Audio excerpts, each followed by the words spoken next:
Good evening, everyone.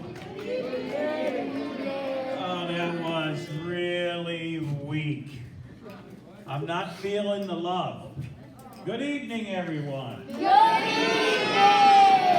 evening! So much better. So, you just spent a few minutes talking about things in your world that are visible and that are invisible. And I want to take that just one step further. I want to talk about things in our church that are visible and invisible. Okay? So, the church is made up of parts that are visible and parts that are invisible. And I think a lot of times, just as you saw in putting together things that were visible and invisible, you had a lot more things that were visible, didn't you? Than you did that were invisible. And what I hope to accomplish tonight is to help you understand that some of those invisible things that we have in our church are really important for us. And we can believe in those just as much as we believe in the things that we see. Okay? So, I want to start. You've turned your poster board over. I'm going to give you 2 minutes. I want you to write down all the things you can think of in our church. And that's, as Jackie told us, that's little c and big C. All the things in our church that are visible. Okay? Look at that. We came up with, what, 18 different answers, right? Am I good at math or no? 5, 6, 7, no. 20 different things. That's awesome. Did you notice anything similar about all those answers?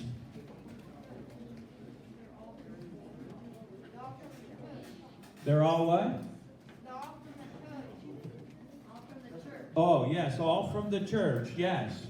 But they were all from our church, weren't they? Yeah. They were all from our church. What about some other churches? What might they have that's different than our church? Any thoughts on things that are visible in other churches, but maybe not in our church? Okay, musical instruments besides the piano, because nobody mentioned that. Okay. No seats. Yes, there are churches over in Europe. No chairs, no pews. Stand. That's all you get to do. Okay. Any other? No, I'm not calling on adults. Only kids. There are some churches that don't have many people. Okay. But what about other things? Other things visible? Different people, okay? Different priests. Okay, now we're getting somewhere. How about some churches have bishops, don't they? Some churches have cardinals. One lucky church has who? The Pope. Yeah. The Bishop of Rome. Yes. All sorts of things, right? All sorts of things. But I also noticed there were a few things I did not hear in the list of visible things. What's the most important thing that I did not hear in the list of visible things in our church? The cross? It ranks up there, but that's not what I'm looking for. What else? No, let's get somebody who hasn't answered yet. How about somebody from this group? What's the most important thing that we have not said yet that's visible in our church? In fact, I'll give you a hint. It's visible in every Catholic church. What are we missing? How about over here? Huh? Yes, Jesus! How could you miss that? The Eucharist. Right? The Eucharist, the most important visible thing in our church. Okay? Now, And another space on that poster board. You have some blank space? I want you to take well, I'm going to give you 3 minutes because I'll tell you, it's harder. I want you to find and write down as many invisible things in our church. Okay, very good. So excellent. That's excellent. You found 20 things that are invisible in our church. But I have to confess, I'm shocked. There's one missing, at least. I didn't hear it. Jesus. Yes. Yes. And how wonderful that Jesus is both visible and invisible. Right? He's visible in what? The Eucharist. He's visible in the Eucharist. And he's invisible because we don't see him physically, but we see him in the holy host and in the precious blood that we consume. And so later this year, I assume you're going to be doing a little Eucharistic adoration, and you'll have a chance to see Jesus. Where else is Jesus, by the way? As long as we're talking about Jesus, where else is Jesus? In our hearts, inside us. So we consume the Eucharist, which is Jesus, the real presence of Christ, and then we become Jesus. And that's what he wants from us. He wants us to be like him. And the way he does that is he comes and he is with us. Literally with us. And then by the way we live our lives, when we open a door for somebody, or when we do something nice, or when we love someone, when we hug someone, when we say nice things about someone, that's being Jesus, right? Now I want to go back to one thing on the visible side that we didn't cover before, and that is the sacraments are visible. Who knows what a sacrament is? How do you define a sacrament? Why do we think that's a visible part of our church? What is a sacrament? Who knows what a sacrament is? Can you at least name me one? Baptism. Great. How about another one? Eucharist, okay. Baptism, Eucharist. What else?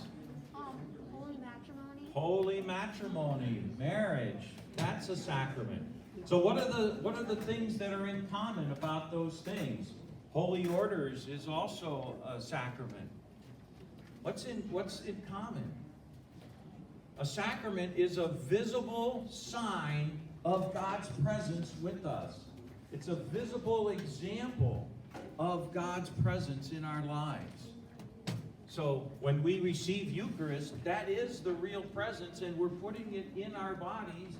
That is a real sign of God's presence in our lives.